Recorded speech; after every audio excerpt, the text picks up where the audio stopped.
Well, friends, we are continuing our sermon series on 1 Thessalonians and the difference that Jesus makes.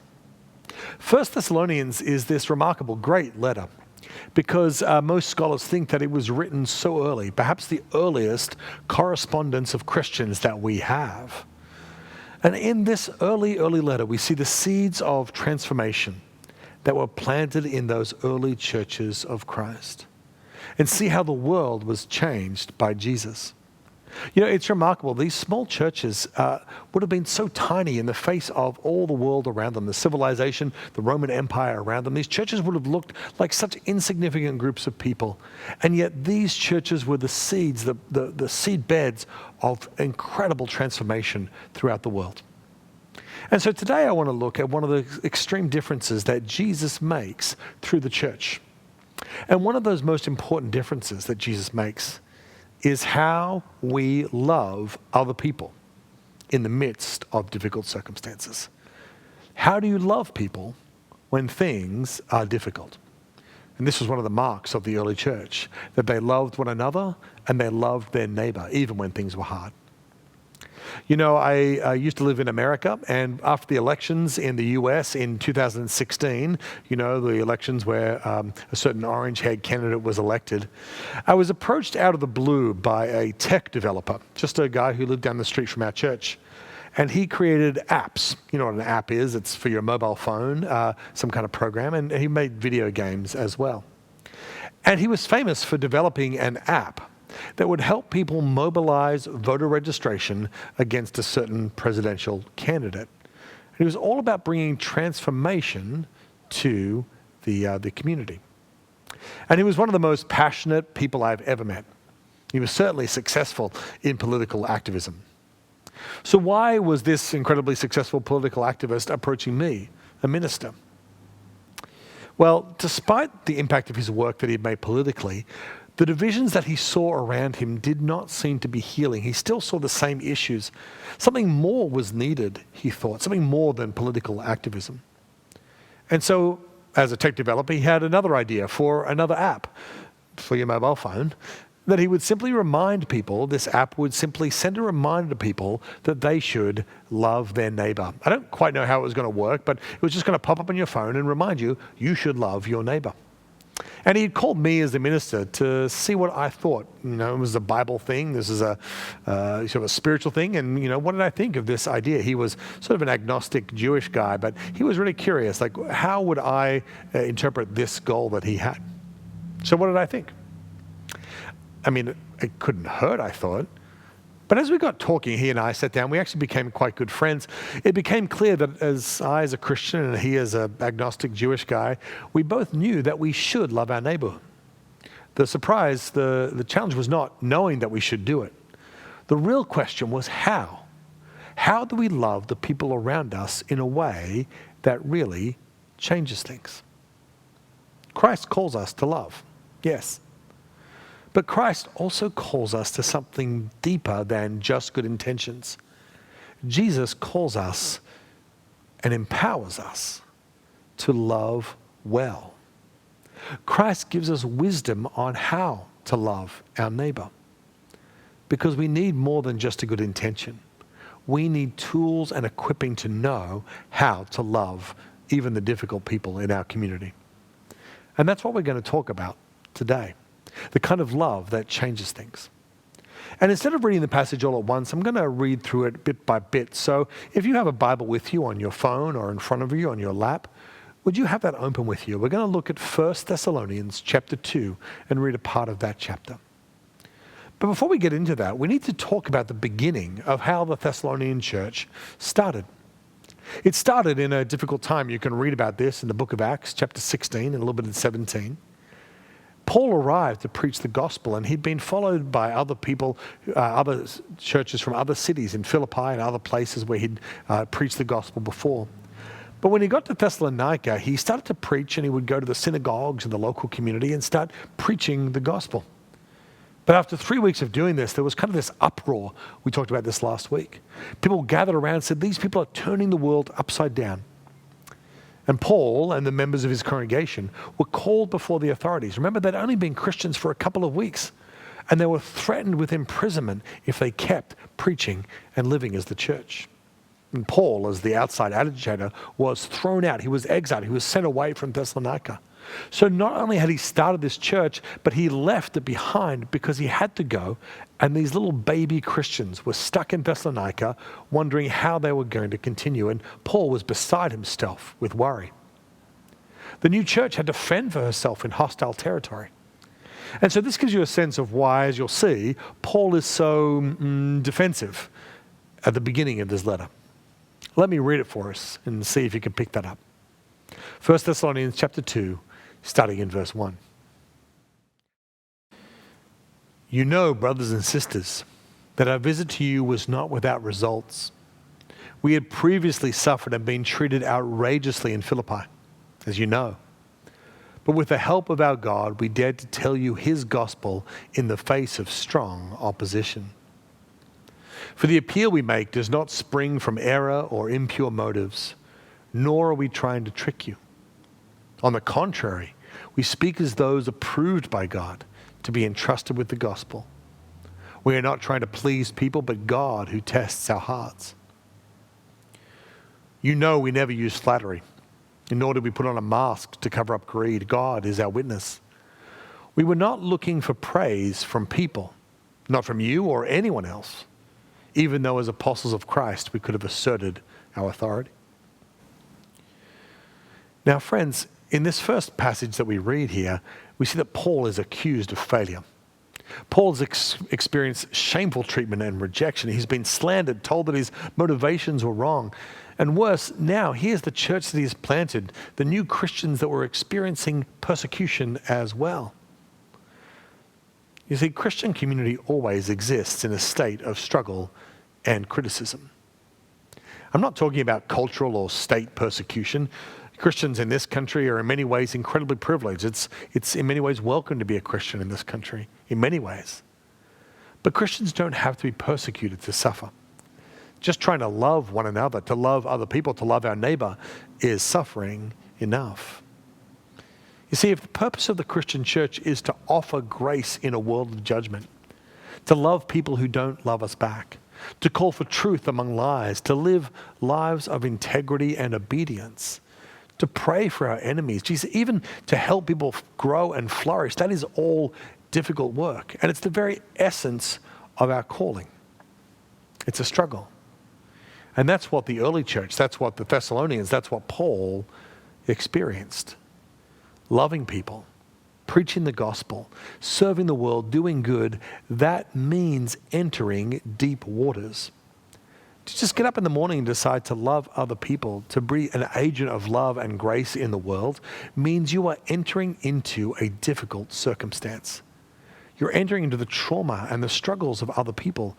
You're facing the weaknesses and inadequacies of your own heart. You're talking about bringing change in the places that are most difficult to change. They are deep waters. And when you enter deep waters, you need a plan. You need to know what's going to stop you from getting washed away.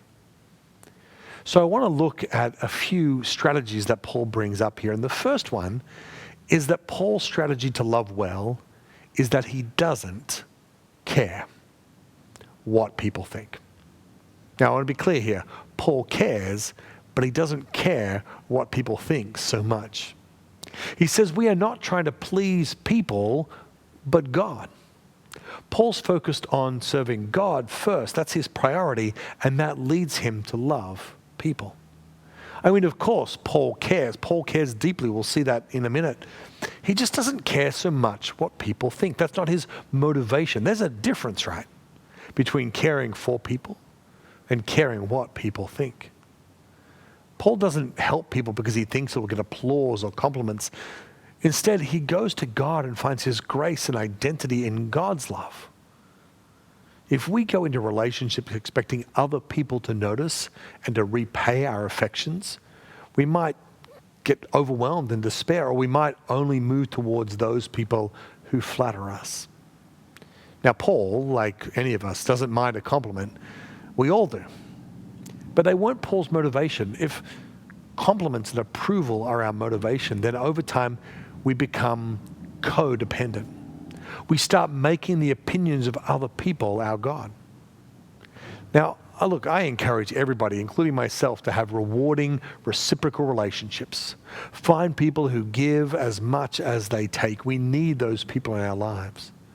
But if we choose to go out and love in the world where people may not repay that love, we need to find the strength that Jesus gives us. We need to find our hope in him. We need to find our approval in him. We need to find our life and our acceptance from him.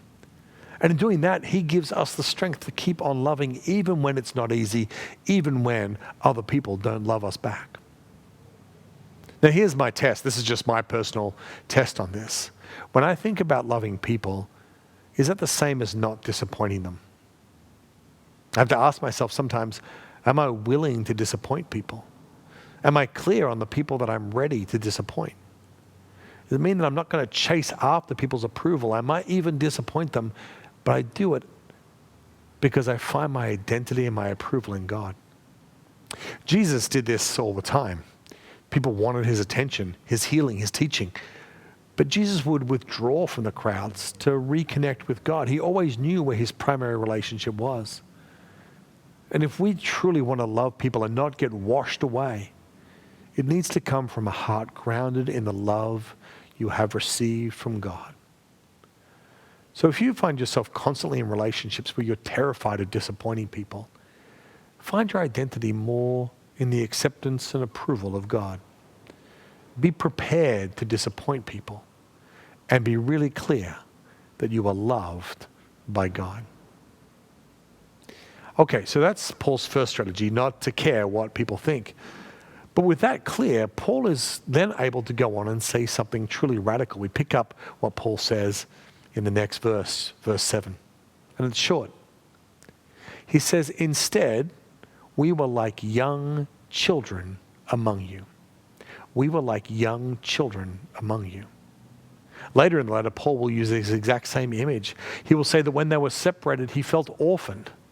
Now, this might be strange language from a religious leader. He says, we were like young children among you, but like Jesus, who showed vulnerability with his disciples, Paul is emotionally open to those he is serving. Paul's not like those leaders who stand back and say, I'm always strong. I've always got it together. I don't need anybody. No, Paul says, I was like a child. I was orphaned. I was so emotionally attached to you that I was able to show that to you. I was able to show vulnerability. And here's the principle. The gateway to love is always vulnerability. We think that vulnerability makes others look down on us. But the opposite is true.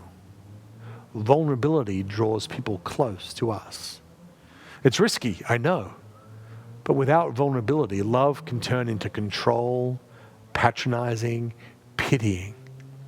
So much of charity these days, maybe even Christian charity, can turn me, the strong one, helping you, the weak one. And so much of charitable giving then becomes a place of disconnection, providing resources without relationship, meeting needs without being known. No matter how much we have to give, how much practical help we can give, if we do not give of ourselves, it means nothing.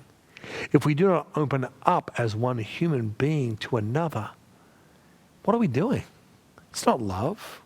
Paul says this in 1 Corinthians chapter 13. If I give all I have and surrender my body to the flames, but I don't have love, I'm nothing. We need to show vulnerability because then we show that our love is not manipulative.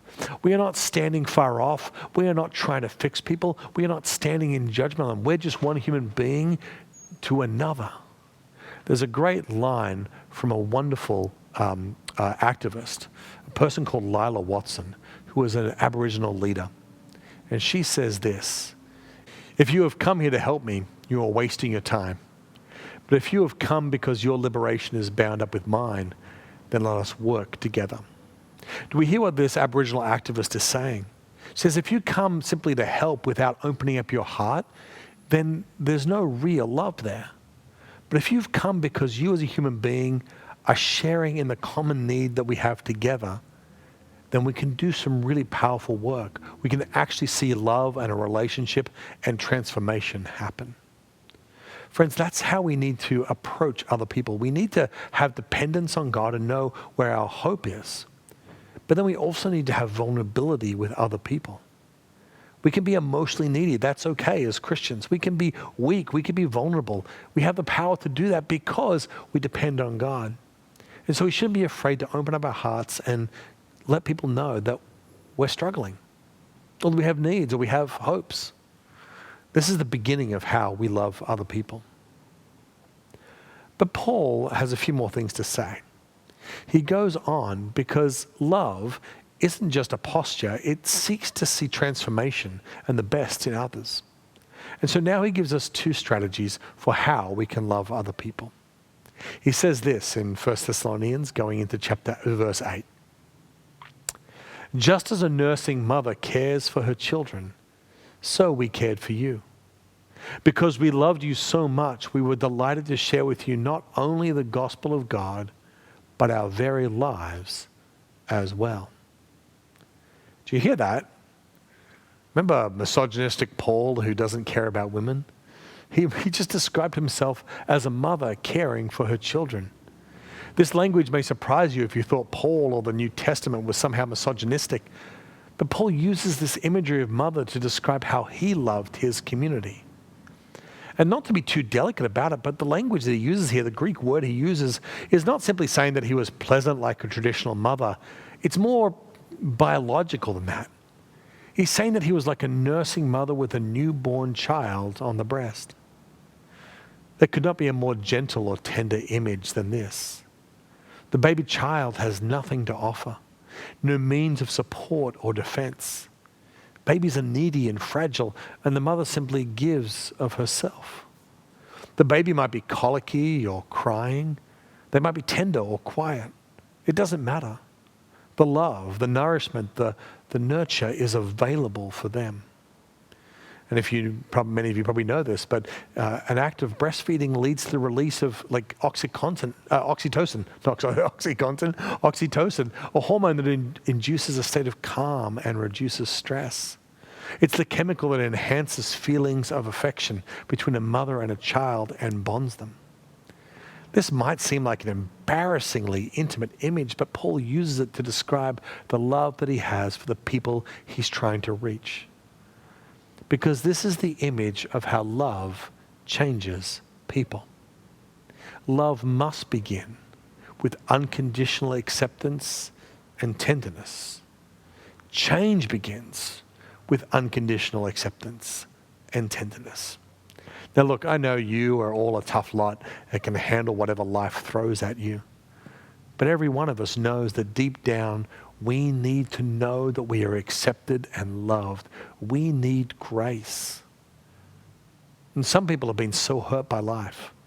And the people who should have loved them, they don't trust that anyone offers them grace. It takes time.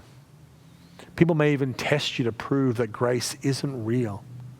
But our posture, the posture of Christians, and maybe better, the posture of the whole church, must be a posture of acceptance and welcome, of non-judgmental inclusion, where relationships are built and belonging is created without judgment and with grace. Then, and only then, are we able to do some of the hard work of challenging and teaching. Friends, I can't say this enough. We need to start with a posture of grace and acceptance, because that is the greenhouse, that is the soil in which acceptance and love and transformation can grow. But Paul doesn't stop there. Paul is not a teacher who simply says, look, I loved you and accepted you just as you were. Paul continues from this mother image to a final image. He draws his own boundaries. He opens up with childlike vulnerability. He shows grace and acceptance like a nursing mother, but then he picks up this final image. He says, surely you remember, brothers and sisters, this is verse 9, our toil and our hardship. We worked night and day in order not to be a burden to anyone while we preach the gospel of God to you. You are witnesses, and so is God, of how holy and righteous and blameless we were among you who believed. For you know that we dealt with each of you as a father deals with his own children. encouraging, comforting, and urging you to live lives worthy of God, who calls you into his kingdom and glory. Isn't this strange? Paul says, like a child, like a mother, and now like a father. This image of father, do you hear the language? He worked hard to provide for them. He made sure they didn't go without. He lived an exemplary life before them, and he encouraged them. I love this word in the Greek. It means to call people alongside, to walk alongside them, to call along. And it says Paul comforted them. The word means, I sort of looked this up, but it means he drew close and told stories to them. He came along and reminded them of the great narratives and myths that would move and drive them. And then Paul urged them. He shared his own experiences in compelling ways.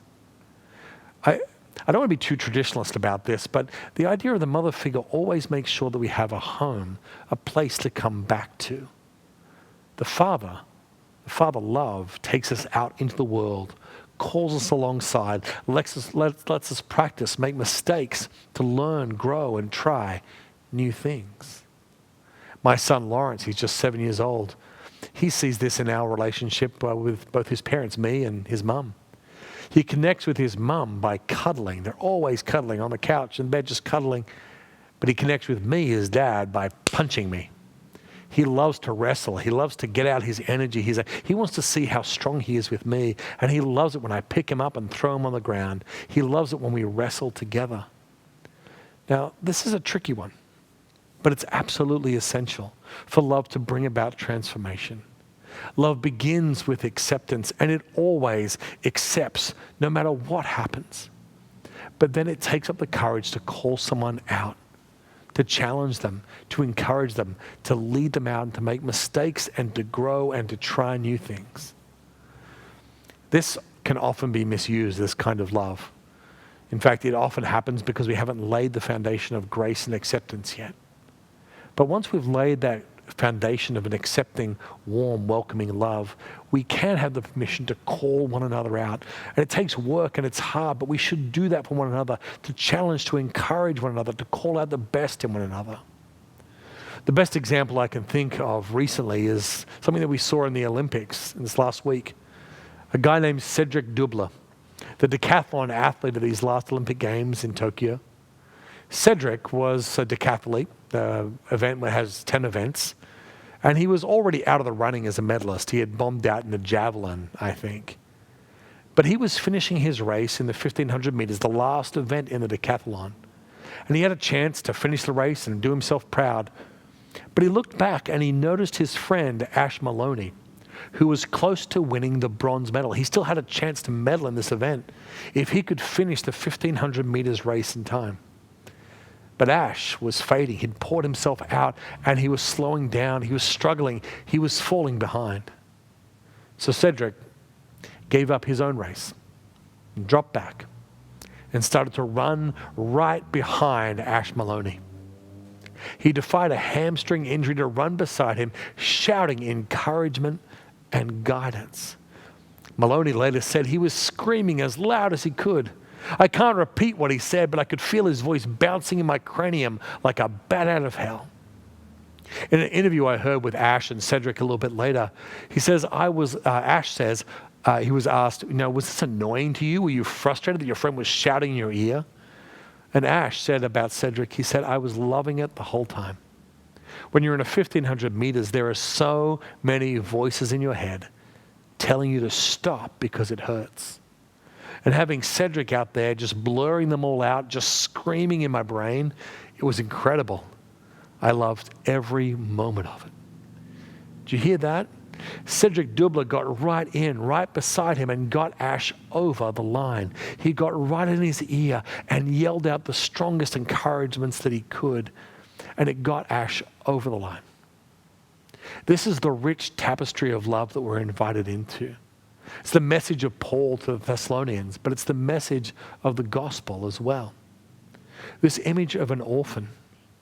Friends, you know that God loved us not by coming as a mighty king, but coming as a little child in a crib.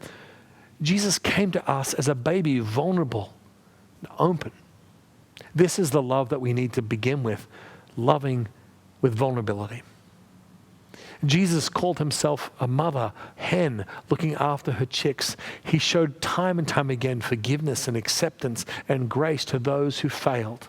He invited Peter and Thomas and John and Martha and Mary and all his disciples back in again and again, showing grace, acceptance, and the love of a mother, protecting them.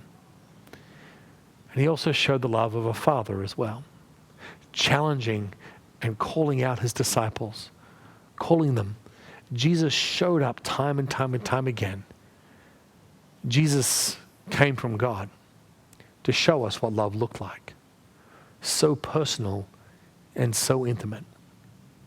And this is the difference that Jesus makes. And I invite us all together to follow in those same footsteps, to receive the love of Jesus, but to always pour it out for other people. Be willing to be vulnerable. Be willing to show acceptance and grace like a mother, and be willing to encourage and challenge like a father. Friends, every one of those steps is always so incredibly personal. We serve and love a God who didn't stand far off, simply tell us what to do, or condemn us when we fail. We serve a God who is with us. And that's the kind of love that changes people. In the name of the Father, and of the Son, and of the Holy Spirit. Amen.